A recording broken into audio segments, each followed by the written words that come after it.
Traits are passed on from parents to their offspring through genetic materials called DNA. In the human body, there are about 3.2 billion DNA.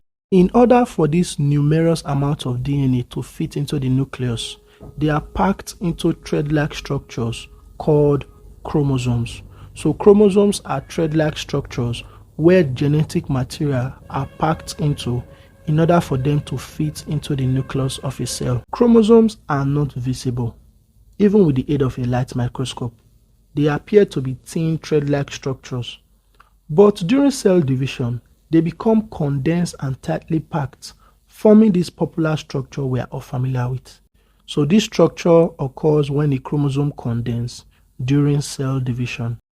During fertilization, the male gamete coming from the father will contribute a total of 22 chromosomes and also one sex chromosome, while the female gamete coming from the mother will also contribute a total of 22 chromosomes and also one sex chromosome. When you add these numbers together, you will get a total of 46 chromosomes. So in the nucleus of a cell, there are about 46 chromosomes in total.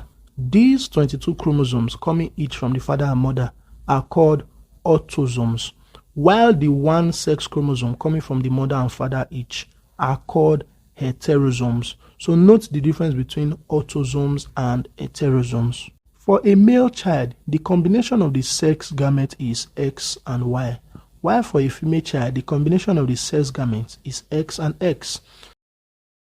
So let's quickly talk about homologous pair of chromosomes.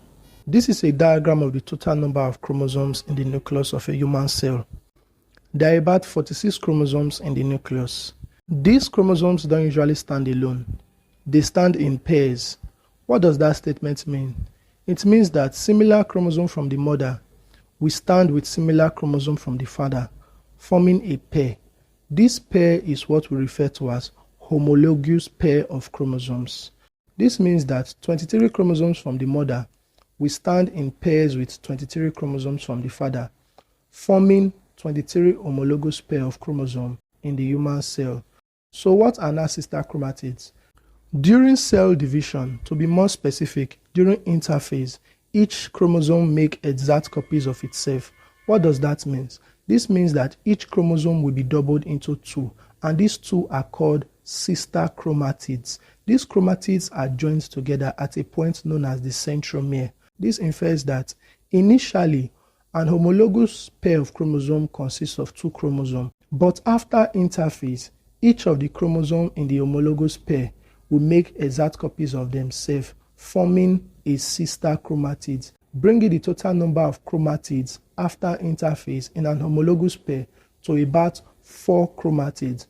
And when all the 46 chromosomes in the human body have made exact copies of themselves, this will bring the total number of chromatids to about 92 during interphase.